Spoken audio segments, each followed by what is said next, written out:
Samajwadi party और उसके मुखिया अखिलेश यादव इस समय बहुत टेंशन में हैं। उनके साथ उनके चाचा शिवपाल भी इस समय बहुत टेंशन में चल रहे हैं। टेंशन क्यों है? क्योंकि टेंशन इसलिए है कि जब से उन्होंने बंगाल का हाल देखा है और उसके बाद शिवसेना यूबीटी उद्धव ठाकरे वाले का हाल उन्होंने देखा है, उसके बाद से वह बहुत टेंशन में आ गए हैं।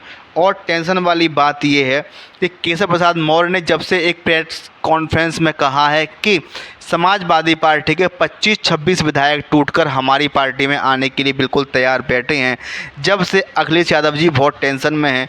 उसके बाद एक और बड़ी खबर ये आई कि ओम प्रकाश राजभर जो कि एक भाजपा के नेता हैं, उन्होंने कहा कि समाजवादी में एक बड़ी टूट होने वाली है और इस टूट के लिए सब वहाँ के एमपी तैयार हैं यहाँ आने के लिए, लेकिन हम टूट करना नहीं चाहते हैं। 2027 के चुनाव के बाद अपने आप टूट हो जाएगी, यानी कि समाजवादी पार्टी के सांसद टूटकर अपने आप बीजेपी में आ जाएंगे।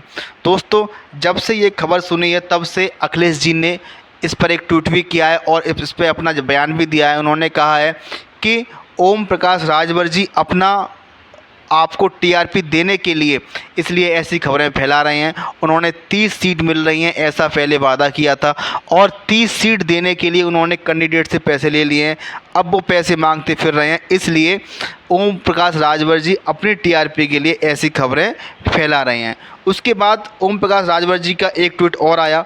उन्होंने कहा, अरे अखिलेश यादव जी, अभी राम गोपाल जी के साथ मैं चिट्ठी शेयर किया, जिक्र किया हूँ, खनन घोटाले और गोमती रिवर फ्रंट में पापियों के नाम लिख दूंगा तो भूचाल आ जाएगा। समूचा उत्तर प्रदेश जानता है कि लाल टोपी वाले भ्रष्टाचारियों का मास्टरमाइंड कौन है। इस ट्वीट को पढ़ने के बाद उन्होंने एक और ट्वीट किया है, समाजवादी पार्टी में बड़ी टूट होगी। राम गोपाल यादव ने केंद्रीय गृह मंत्री अमित शाह को सौंपी चिट्ठी। खनन घोटाले और गोमती रिवर फ्रंट घोटाले का मास्टरमाइंड कौन है, उन्होंने ये वाली ट्वीट किया। और इसके बाद एक और ट्वीट किया है। उन्होंने कहा, हमको लगता है कि आप राजनीतिक रूप से कुछ तो समझदार होंगे। माँ बाप के आशीर्वाद से आप विदेश में अंग्रेजी माध्यम से पढ़े हैं, मगर पक्का पता चल गया है कि आप केवल गोलू टाइप के इंसान हैं। आपके देसी चाचा लोग आपको निपटाने की पूरी सुपारी ले चुके हैं। आपके पैरों के नीचे से ज़मीन खिसकने वाली है, मगर क्या कहा जाए, ये दुनिया है। हम आपको आगाह कर रहे हैं, आप हमारा एहसान मानने की जगह उल्टे हमारे ही रौब गांठ रहे हैं और हमारे जिक्र के दुबले मत होइए। हमारा आप और आपके लीडर कितना हैं, कुछ चाह लेंगे तभी कुछ बिगाड़ नहीं पाएंगे। चिंता आप अपने सोने की लंका की कीजिए। वैसे सोने की लंका तो अब बची नहीं है। विदेशी भतीजे को गोलू बना के देसी चाचाओं ने सोने की लंका पहले ही पीतल की बना दिया है और अपनी पीतल की लंका को बचा लीजिए,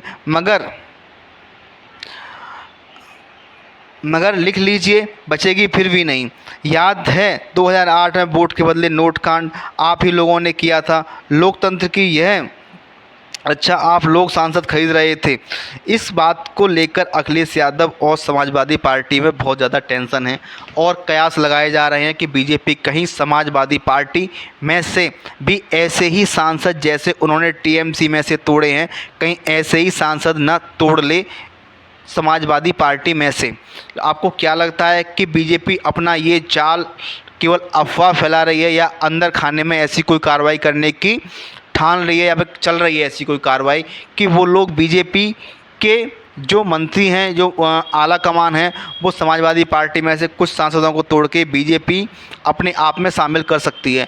दूसरा, भाजपा का अपना एक मिशन है 360, उसको पूरा करना चाहती है क्योंकि भाजपा अपने जो बिल लेके आती है वो उन्हें पास नहीं करा पा रही है। अब तक भाजपा के पास में 320 के आसपास 323 विधायक उनके पास हो गए हैं। अभी उनको 20 और बाकी विधायक और चाहिए, तो शायद वो इसलिए पूरा करने के लिए भी ये वाला काम करना चाह रही होगी। जय हिंद, जय भारत।